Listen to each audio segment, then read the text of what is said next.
Assalamu alaikum. Please subscribe our channel and press the bell icon for further videos. السلام علیکم ورحمۃ اللہ وبرکاتہ ان الحمد للہ والصلاۃ والسلام علی رسول اللہ اما بعد. ناظرین، اللہ تعالیٰ نے ہمارے لیے اپنا دین پسند کیا ہے.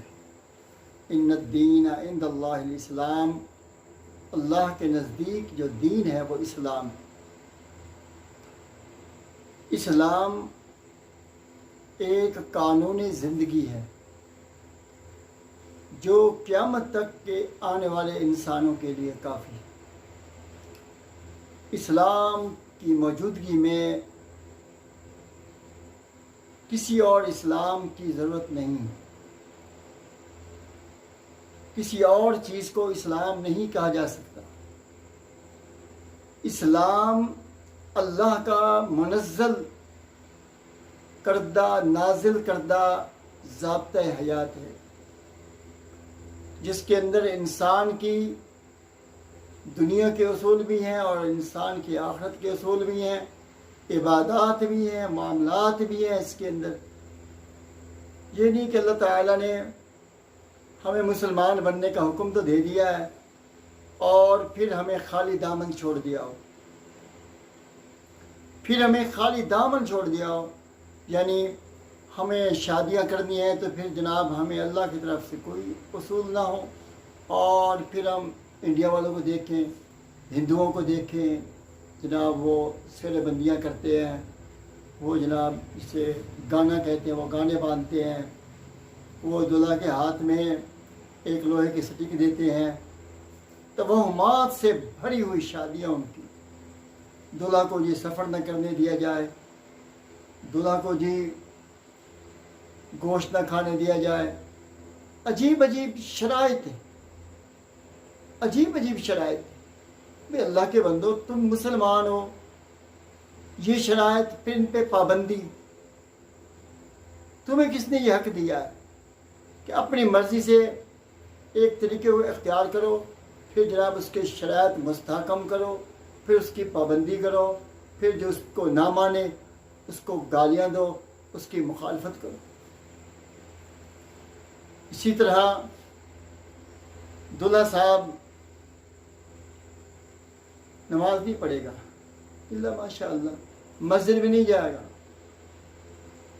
شادی سے کچھ دن پہلے خوب دھوم دھڑکا ہوگا، باجوں کے ذریعے، طبلوں کے ذریعے، جھومر کے ذریعے، جاگوں کے ذریعے، گانے بجانے کے ذریعے. یہ کیا ہے جی؟ یہ ہماری ثقافت.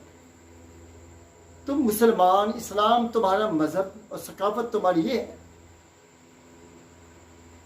دیکھیں ناظرین، اللہ کی شریعت کو ماننے والے ہو، اللہ کے نازل کردہ قانون کو ماننے والے ہو، تو پھر یہ کیا ہے؟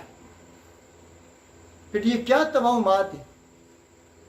نماز پڑھنی نہیں اور مسجد کی حاضری دینی ہے. جناب برات مسجد کے سامنے لاتے ہیں، ڈھول بجانے والا مراسی جو ہوتا ہے اس نے ڈھول کے ساتھ ڈنڈے اٹھائے ہوتے ہیں بجانے کے لیے، اسٹک کے لیے کھڑا ہوتا ہے.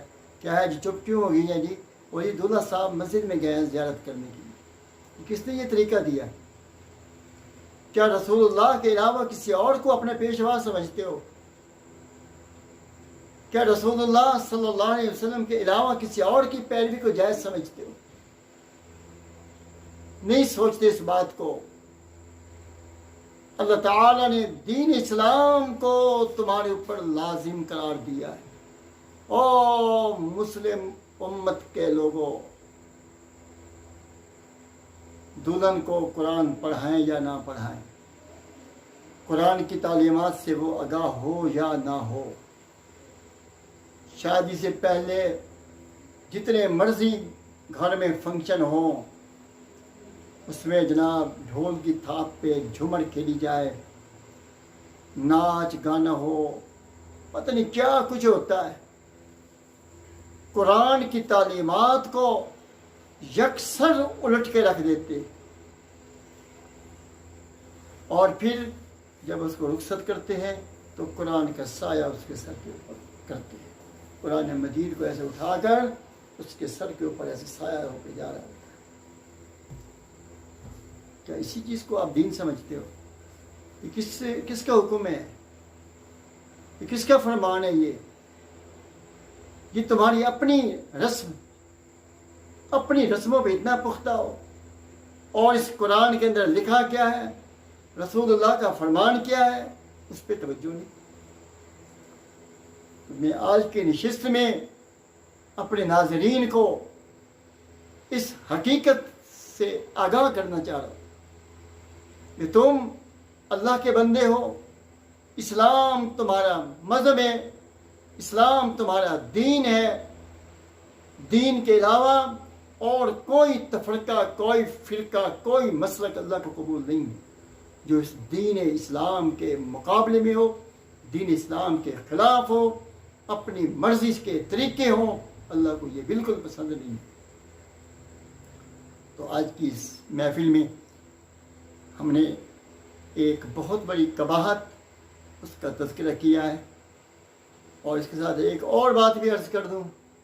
بچی کو رخصتی کے وقت لاکھوں روپے کا جہیز ٹرکوں کے ٹرک بھر کے دے رہے، لیکن جب وراثت دینے کی باری آتی ہے جس کا حکم دیا اللہ تعالیٰ نے، وہاں پہ باپ کے پیٹ میں بھی مروڑ پڑتے ہیں، بھائیوں کی مزاجوں میں بھی مروڑ پڑ جاتے ہیں کہ ہم بیٹیوں کو، بچیوں کو یہ برابر کا حصہ دیں. لاکھوں روپے کی ہماری پراپرٹی ہے، لاکھوں روپے کے ہماری دکانیں ہیں، لاکھوں روپے کی ہماری جائیداد ہے، ہماری مارکیٹیں ہیں، ہمارے پلازے ہیں، اور یہ ہم بچیوں کو دے دیں، بیٹیوں کو دے دیں. یہ خالصتاً کافرانہ سوچ ہے، ہندوانہ سوچ ہے، سرمایہ دارانہ سوچ ہے. اسلامی فکر یہ نہیں ہے. اسلامی فکر کیا ہے کہ میرے اللہ نے مجھے مال دیا اور میرے اللہ نے یہ بتا دیا کہ اس تیرے مال میں سے ایک حصہ تیری بیٹی کا ہے، 2 حصے تیرے بیٹے کے، 8واں حصہ تیری بیوہ کا ہے. اور بھائی ان کو بھی پتہ ہونا چاہیے کہ پوری جائیداد جو ہمارے اللہ نے ہمارے والد کو دی تھی، اور ہمارے والد کی وراثت میں سے، جائیداد میں سے ہمارے اللہ نے ہمارا حصہ منتخب کیا.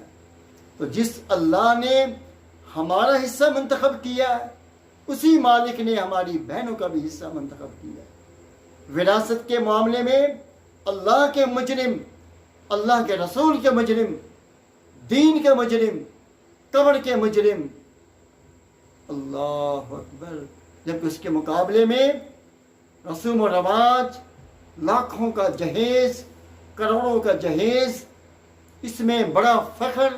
کس چیز کے مسلمان ہو؟ کس چیز کے مسلمان ہو؟ کہ اسی بات کے نام اسلام ہے.